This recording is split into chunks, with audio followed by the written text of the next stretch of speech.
Bendiciones a todos, nuevamente estamos con ustedes, gracias a Dios y la Virgen, para continuar este ciclo de charlas sobre la reforma de los sacramentos luego del Concilio Vaticano II, cuya alma mater fue Monseñor Aníbal Bugnini, tomando los principios y las coordenadas del concilio. Hemos podido estudiar juntos, compartir este espacio, primeramente con el sacramento del bautismo. En segundo lugar, hemos visto el sacramento de la confirmación. Y vamos a tocar en este día cómo también sufrió una modificación el sacramento de la confesión o penitencia, actualmente llamado la reconciliación. Ustedes saben que, como nos enseña el catecismo, cuando se le pregunta a un niño qué cosas son necesarias para hacer una buena confesión, responde 5. ¿Cuáles? La primera, hacer un examen de conciencia, es decir, repasar la conciencia desde la última confesión bien hecha para ver los pecados que se han cometido, si veniales, si mortales, la cantidad, el número o la especie se han cambiado. En segundo lugar, el dolor de los pecados. No solamente basta recordar lo que hice, sino que me tengo que doler por lo que hice. Y no gloriarme, y no festejar. No, dolerme. El tercer acto es el llamado el propósito de enmienda. No basta con acordarme, no basta con dolerme. Está muy bien, sí, pero no basta. ¿Y qué falta? El propósito de no volverlo a cometer. El propósito de evitar ese pecado, el propósito de evitar las ocasiones próximas de pecado que me llevan a eso. En cuarto lugar, nos enseña la Iglesia, es la confesión auricular con el sacerdote, confesar todos los pecados mortales, si los hay, si no, la materia libre, como son los pecados veniales, para recibir la absolución y por fin, y en último lugar, cumplir con lo que se llama la penitencia. ¿Y qué es la penitencia? Es aquello que el sacerdote le da al que se acaba de confesar, normalmente algo para rezar o alguna acción para cumplir, y de esa manera poder reducir las deudas de aquellos pecados que ya pueden estar confesados, pero que me pueden aún quedar para la otra vida, para el purgatorio. Y así nos encontramos con estos 5 pasos: examen de conciencia, dolor de los pecados, pena, propósito de enmienda, de corrección, confesarse y cumplir con la penitencia. Pues también aquí nos vamos a encontrar con un sacramento reformado. Todos han sido reformados, porque todos parten, como ya decía Monseñor Bonini, todos parten de que han perdido la autenticidad, de que en el paso de los siglos se han oscurecido las cosas, los fieles no tenían pleno conocimiento, los sacramentos dejaban de significar y de manifestar lo que producían, y por eso era el momento en donde ahora sí vamos a lograr llegar a esa pureza, a esa autenticidad, a esa manifestación, a esa claridad perdida, pero ahora encontrada. Y con esa manera de ver las cosas, con esa osadía, con ese desprecio del pasado, de 2000 años, de 20 siglos, es como estos reformadores siguen encauzando el trabajo sobre los demás sacramentos. Decíamos que la materia del día es el de la penitencia, actualmente llamado reconciliación. Para lo cual seguiremos un poco con la temática. Veremos un resumen de los hechos de la historia, luego las modalidades como hoy se presenta el sacramento, para concluir con un juicio moral de la materia. En lo que toca a la historia de la reforma del sacramento de la penitencia, nos dice nuestro autor, siempre en la obra La Reforma Litúrgica, sus memorias, ¿no es cierto?, que va a haber una etapa y después una segunda, antes de la promulgación. La primera etapa, que va del 66 al 69, el Concilio Vaticano II ya había terminado, pero siempre está como hilo conductor el meollo, la materia, los principios sacados del documento Sacrosanctum Concilium del Vaticano II que toca la liturgia. Va a decir así: se enviaron cuestionarios a Francia, Inglaterra, Escocia, Estados Unidos, Australia y África. Y se recopiló el material publicado por varios estudiosos del tema. ¿Qué decía la encuesta? ¿Cuál era su contenido? La encuesta reveló una progresiva desafección hacia el sacramento de la penitencia y el deseo de devolverle vitalidad mediante una práctica menos mecánica y formalista, poniendo de relieve el aspecto social y comunitario del pecado y de la reconciliación. Y una vez más, siempre con esta ironía, son maestros para desacreditar el pasado y de esa manera tener la excusa ideal para la novedad.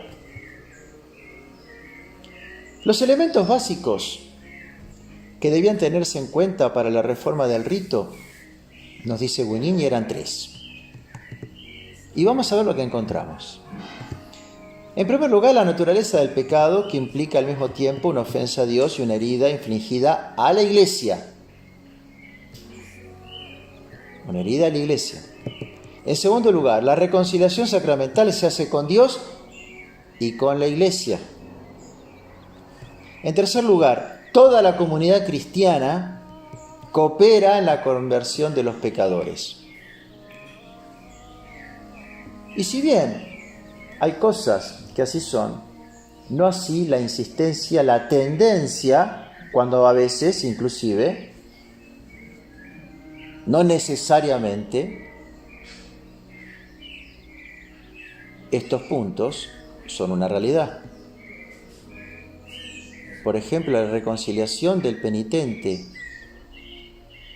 que hace con Dios, pero no necesariamente con la Iglesia, porque uno siguió siendo miembro de la Iglesia y en sí, a diferencia de lo que podría llegar a ser una reconciliación por un pecado que le lleva a una excomunión que es reconciliado, pero el resto de las cosas no piden ni llaman a esto. Pero es la insistencia sistemática, como ya lo hemos venido viendo, que estaban en estos principios generales del ritual, en donde la Iglesia, la asamblea, los fieles tienen que tener una preponderancia. Todas estas cosas, como ya veníamos marcando, que son herencias de este espíritu más bien protestante, de esta reforma luterana que la Iglesia luego va a tomarla para inspirarse en lo que va a ser clarísimamente la reforma de la misa y el coletazo que van a recibir los demás sacramentos. La importancia de la presencia de los fieles, de las asambleas. Aquí lo vemos reiterado en los 3 puntos. Así pues, entonces, el grupo de estudio tuvo su primera reunión en Roma, los días de febrero del 67, para examinar los problemas principales y el plan de trabajo.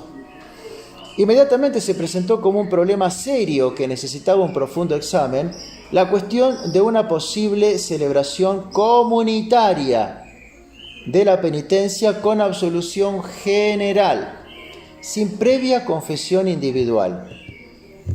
El asunto se discutió amplia y acaloradamente, reconoce Bugnini. ¿Cómo no se van a suscitar discusiones acaloradas cuando estos innovadores vienen desacreditando el pasado, burlándose, descubriendo la pólvora, diríamos, como se afirmaría en mi patria, ahora, y de esa manera venir a querer convencer a todos los demás que las cosas evidentemente deben ser así, como las proponemos? Así pues, entonces, otra importante cuestión tratada fue la de la fórmula de la absolución sacramental. La fórmula, las palabras. Se propusieron 3 soluciones posibles. La conservación de la vigente con algún retoque. Paréntesis, nada por principio puede quedar igual. El cambio por el cambio. 2. La búsqueda de un texto nuevo escogido del riquísimo tesoro de la tradición antigua, tanto latina como oriental. Siempre se la va a enlazar cuando se trata de modificar. Todo vale. 3. Varias fórmulas opcionales, una de las cuales sería la vigente con algunas enmiendas. Varias fórmulas que el sacerdote puede escoger. A la propuesta de que hubieran estas últimas, la respuesta fue negativa, dejada de lado. El autor trae a colación que durante la Primera y la Segunda Guerra Mundial han tenido ocasiones graves por las cuales se dio una absolución general, y eso es una realidad. Así también se trajo a colación de que en países de misión y de América Latina, en algunas ocasiones se ha tenido que darla también. Si se cae un avión, lógicamente no hay tiempo para poder confesar a todos y a cada uno de los pasajeros. Entonces ya la Iglesia tiene previsto y da consejos qué hacer en esas circunstancias. Ciertamente que habrá una absolución general, pero luego con la obligación de la confesión auricular. Si salimos del problema, si el avión no se terminó estrellando o el barco hundiendo. Eso. Pero ahora ya viene más como una modalidad. En esta iglesia hoy por hoy, en donde todo se permite y hay un facilismo y hay una relajación de la disciplina. Y ahí está el problema. En el 67, en la tercera reunión en diciembre, la atención se centró sobre todo en la fórmula sacramental. por la exigencia del concilio de que expresara más claramente la finalidad de los efectos del sacramento. Porque parece que no se entiende lo que la Iglesia fue haciendo, quedó oscuro, no quedó claro, y por eso hay que cambiar. Por lo tanto, surgieron dos problemas, dice Bugnini. ¿Conviene conservar la fórmula indicativa yo te absuelvo? ¿O más bien una forma deprecativa, que Cristo te absuelva? En segundo lugar, ¿se puede pensar en una pluralidad de fórmulas para dar la posibilidad de elegir conforme a los diversos casos y necesidades? Tras una, vuelve a decir, animada y acalorada discusión, los padres aprobaron que fuese modificada la fórmula existente para que respondiera mejor a las exigencias del concilio y aprobaron el texto propuesto, a saber, in nomine Domini nostri Jesu Christi et in virtute Spiritus Sancti ego te absolva peccatis tuis et in ecclesia pacem plene te restituo. Es decir, en el nombre de nuestro Señor Jesucristo y en la virtud del Espíritu Santo, yo te absuelvo, el Padre no queda mencionado, de tus pecados y te restituyo en la paz de la Iglesia plenamente.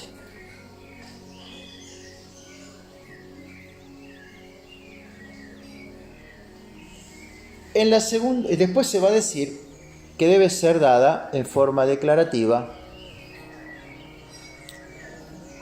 diciéndonos que la doctrina para la Congregación para la Fe, habiendo aprobado la primera definición para el concilio, la reproducía en forma declarativa.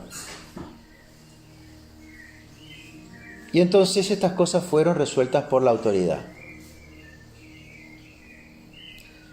La segunda etapa, del 72 al 73, nos dice Bugnini que en junio del 72 la Congregación para la Doctrina de la Fe resolvía el problema de la absolución general con la publicación de las normas que la regulan, solo para casos verdaderamente excepcionales, marcando. El Santo Padre insistía especialmente en las fórmulas que expresaran el arrepentimiento, pero se sorprendía porque se proponía el Padre Nuestro. Entonces la Secretaría de Estado, con fecha del 15 de enero del 73, va a decir: el Padre Nuestro no parece una oración adecuada para expresar el dolor y el propósito de enmienda exigidos por el sacramento de la reconciliación. Proponer el Padre Nuestro de este modo parecía absolutamente inconveniente. El Padre Nuestro para rezar sí, pero no para esto otro, como que exprese lo que quieren hacerle expresar. El pensamiento del Papa fue comunicado también por medio de una carta de la Secretaría de Estado en agosto del 73, y decía: el Santo Padre, después de haber examinado el nuevo ordo, me ha encargado que en nombre suyo exprese a su eminencia y a todos los que han colaborado en la preparación del texto una sincera alabanza por el esfuerzo realizado, y ruega al mismo tiempo que acepte las observaciones de la Sagrada Congregación para la Doctrina de la Fe acerca de un punto de los prenotandos, del número 7, y sobre la fórmula de la absolución.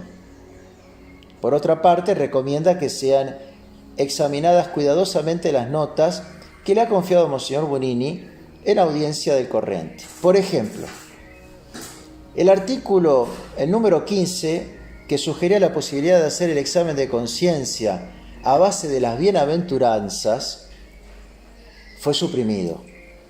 Pablo VI decía: ¿cómo puede un simple fiel, no familiarizado con el estudio de las Sagradas Escrituras, sacar un examen de conciencia de sus propios pecados del pasaje evangélico de las bienaventuranzas? Es decir, totalmente tirado de los pelos.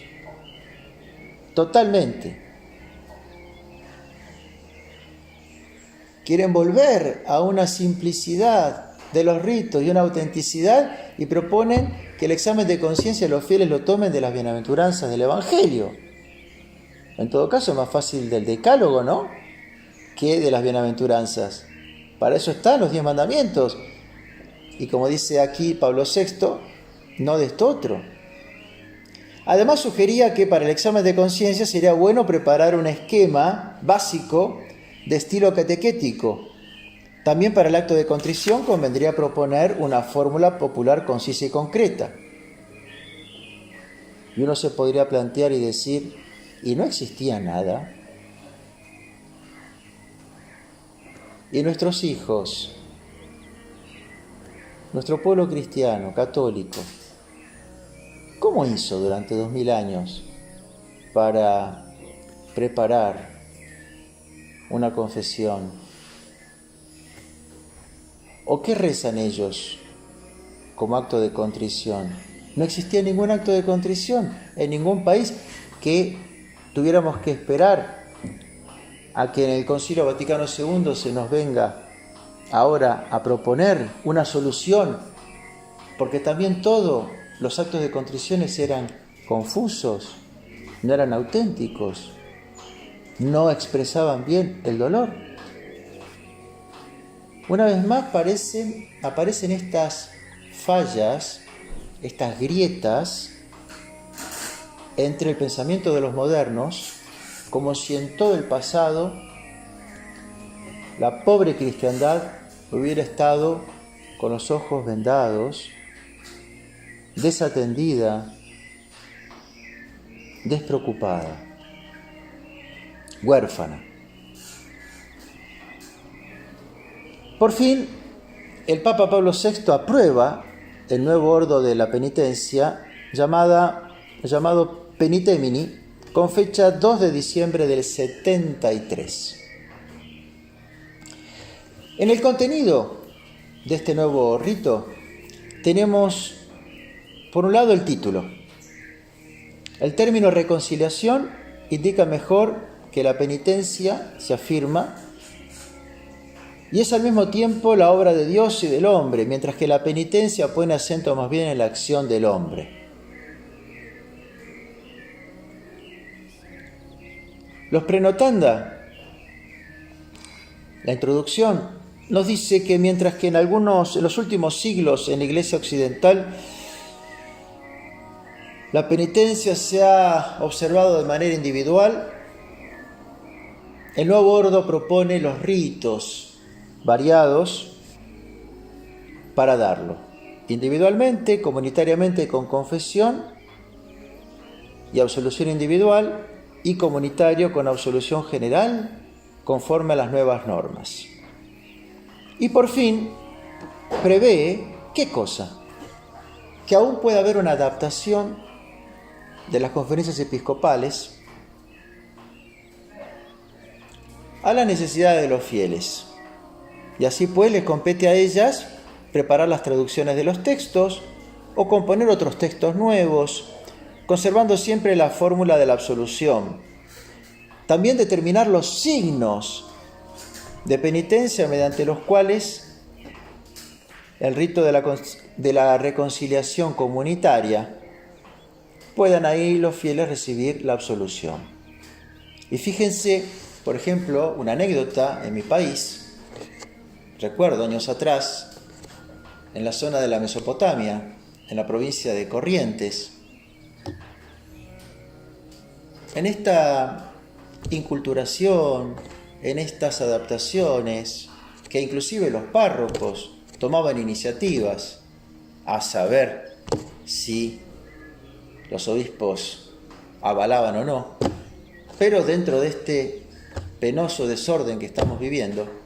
Y entonces el párroco convocó a sus fieles, les anunció que cada uno trajera sus pecados escritos en un papelito, que él haría un fuego, y de hecho había un fuego en la plaza enfrente de la parroquia, y que cada uno tirara los papelitos con sus pecados en el fuego, y cuando tuvo lugar esto, entonces ya nuestro Señor les ha perdonado los pecados, absolución, Claro, ahí empiezan las ocurrencias, ahí empiezan los delirios, ahí empiezan las inculturaciones, pero que por pena se van dando las coordenadas, se van sembrando estas bombas de tiempo que empiezan a reventar con el transcurso de los años. Y pareciera ser que todo vale. En lo que va a tocar al rito de la confesión auricular de un penitente, se propone, ahora ahí Buñini dice que el nuevo rito renueva y enriquece el sacramento de la reconciliación. Nunca va a decir que va a haber un menoscabo, al revés. Va a haber un enriquecimiento. Se acoge al penitente con la señal de la cruz y una invitación a confiar en Dios. Luego sigue una lectura facultativa. En mi vida había escuchado que se lee algo por cada uno de los penitentes que se van a confesar, un pasaje del Evangelio, por ejemplo. Entonces se lo acoge, luego viene la penitencia, la confesión personal, la manifestación del arrepentimiento, la absolución y la alabanza de la misericordia con la despedida. Pero no se menciona la penitencia, a dar. No figura. La fórmula de la absolución tuvo que ser modificada. ¿Por qué? Porque esa que yo les mencioné recién y que les hice un paréntesis, que no se mencionaba, ¿qué sucede? No pasó, porque no estaba la Santísima Trinidad mencionada, sino solamente el Padre y el Espíritu Santo. Y después dice Buñini, porque no expresaba explícitamente una referencia al misterio pascual, infaltable, y porque en ella no se aprecian lo suficientemente claros los términos que expresan la reconciliación con la Iglesia. Así pues, entonces, esa fórmula que no era trinitaria no pasó, faltaba el misterio pascual y había un problema con la reconciliación de la Iglesia. ¿Por qué? Porque era lógico. Era lógico. Él mismo va a reconocer, no parecía apta para el caso de las confesiones de devoción, es decir, solamente con pecados veniales, cuando el penitente no somete al juicio del sacerdote pecados graves que impliquen una ruptura con la Iglesia. Y era evidente, pero parece mentira, una vez más, que haya tenido que manifestarse una sagrada congregación, porque para la mentalidad de los reformadores esto no era un problema. ¿Dónde estaríamos? Si ya estamos en donde estamos, ¿dónde estaríamos si no hubieran estado estos pequeños diques, como hemos indicado en más de una ocasión? ¿Qué hubiese sido si hubiesen tenido y trabajado a sus anchas estos reformadores sin algún refreno? ¡Qué barbaridad! Y estamos hablando de padres peritis, o estamos hablando de obispos, estamos hablando de las altas jerarquías, de los grandes teólogos, de los grandes liturgos que estaban realizando esta reforma. Por eso queda como forma de absolución: yo te absuelvo de tus pecados en el nombre del Padre, del Hijo y del Espíritu Santo, sin, como es en el rito tradicional, las oraciones preparatorias o las que siguen. Simplemente queda reducido ahí. Eran partes integrantes, pero no esenciales del sacramento.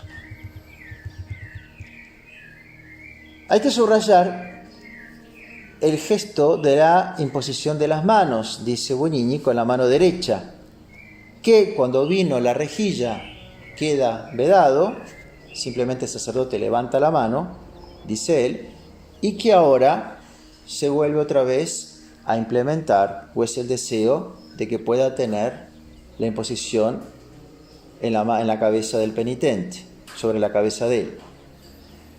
Y así pues entonces nos encontramos que entre las razones por las cuales se quiere, en segundo lugar, aprobar las confesiones de varios penitentes con absolución individual, dice: la crítica y los estudios más recientes han puesto en evidencia el aspecto más negativo de la penitencia como efecto del excesivo individualismo ritual y también psicológico-social. El nuevo rito prevé la integración de la confesión y la absolución individual en el contexto de una preparación y de una conclusión comunitarias. El objetivo de esto no es tanto pedagógico, es decir, el de ayudar a un grupo de personas a prepararse bien al sacramento, como el de hacer que estas personas celebren juntas la conversión, alaben la misericordia del Padre y se sientan corresponsables en el bien, en el mal y en el camino del retorno a Dios. Vamos, esta influencia, este concepto más humanitario, que al fin y al cabo es más protestante de nuestra fe. ¿Qué podríamos decir como juicio para cerrar estas reflexiones sobre la modificación de la penitencia? Nuevamente nos encontramos con los mismos principios del cambio por el cambio, porque lo que hay o no representa la significación, o hay que realizarlo de otro modo, y de esa manera lo vamos a ensalzar, o no se entiende. La realidad que nos toca presenciar y sufrir hoy es la reducción de la fórmula sacramental en lo tocante a la parte integrante. Queda, ¿no es cierto?, si se hace entera, Dios Todopoderoso, Padre, que reconcilió al mundo consigo por la muerte y resurrección de su Hijo y le envió el Espíritu Santo para el perdón de los pecados, te conceda por el ministerio de la Iglesia el perdón y la paz, y yo te absuelvo de tus pecados en el nombre del Padre y del Hijo y del Espíritu Santo. Anteriormente había una cantidad de oraciones que precedían y secundaban la absolución, que han quedado de lado. Y así pues, la Iglesia se expresaba: Dios Todopoderoso tenga misericordia de ti, te perdone tus pecados y te conduzca a la vida eterna. Nuestro Señor Jesucristo te absuelva, y yo, por su autoridad, te absuelvo de todo vínculo de excomunión. Si fuera un clérigo, se agrega de suspensión y de entredicho, en tanto que yo puedo y tú necesitas. Por lo tanto, yo te absuelvo de tus pecados en el nombre del Padre, del Hijo y del Espíritu Santo, mientras que se da la señal de la cruz. Y se agregaba: la pasión de nuestro Señor Jesucristo, los méritos de la bienaventurada Virgen María y de la de todos los santos, lo bueno que hayas hecho y el mal que has soportado, te procuren el perdón de tus pecados, el aumento de la gracia y el premio de la vida eterna. Amén. Hoy queda reducido, si bien la esencia se ha mantenido. En segundo lugar, vemos el olvido de la penitencia o satisfacción. Ya no se da más que se rece algo o que se haga algo después de la confesión como penitencia. Eso no significa que la confesión sea inválida, no, pero es incompleta. Y el pobre penitente, ahora ese pobre cristiano ya no recibe un medio más, una ayuda para poder reducir, si no borrar, lo que le quedaría a saldar en el purgatorio. Que por algo la Iglesia, durante siglos, lo daba y enseñaba. No quedaba privado el fiel, ni tampoco quedaba en la confusión, en la nebulosa ni en las tinieblas de que hay un purgatorio y que se debe seguir completando para borrar las reliquias de los pecados. El purgatorio es una verdad de fe, no es un cuento de hadas como el infierno. En tercer lugar,